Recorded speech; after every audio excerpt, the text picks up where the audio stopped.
In the village where I grew up, there was a public access TV channel where people could send off tapes and they would be broadcast on the television. My grandfather was a big fan of one recurring series called The Truth of the World. This show was about strange mysteries, government cover-ups, and shadowy conspiracies. My grandfather had a lot of episodes taped, and apparently he was obsessed with the show. After my grandfather died, I inherited his collection of strange tapes. I decided to try and do a little bit of research on this show, but couldn't find any information on them anywhere on the internet. I thought I would upload some of the tapes and see if anyone else remembers this bizarre public access TV show.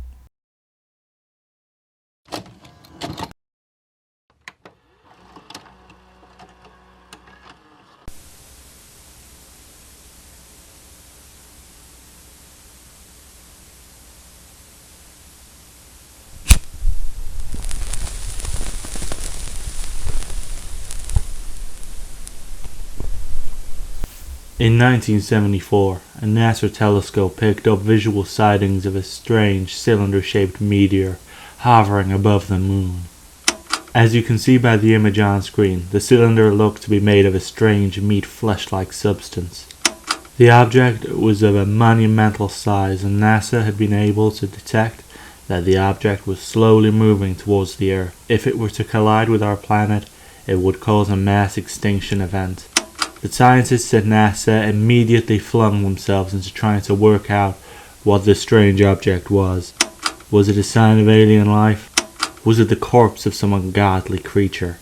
The American government decided to keep the information of this strange meteor covered up, trying to keep a calm over the general public, fearing the possibility that the human race could possibly come to an end. NASA quickly dispatched a spacecraft armed with a nuclear warhead to hopefully destroy the cylinder before it drifted closer to the Earth. The rocket would leave the Earth on the 7th of February 1975 and make its way to the cylinder of flesh. As the ship approached the cylinder, strange sounds would be heard on the radio inside the ship. I'm now going to play you the sounds.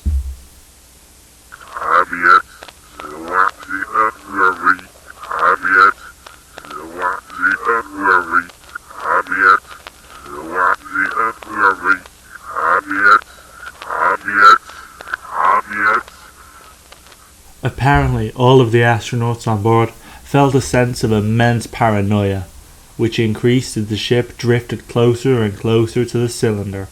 According to the log, the warhead was deposited inside an opening within the cylinder. After the shuttle flew away, within a safe distance the warhead exploded. Apparently, inside of the ship, they could hear a strange wailing sound, almost as if the strange flesh-like cylinder had died.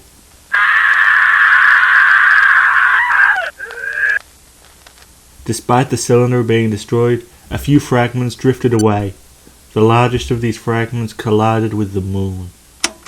After the 11 years since then, the fragments that crashed into the moon has grown into a gigantic mushroom shape. The mushroom has been referred to as Hooper 197.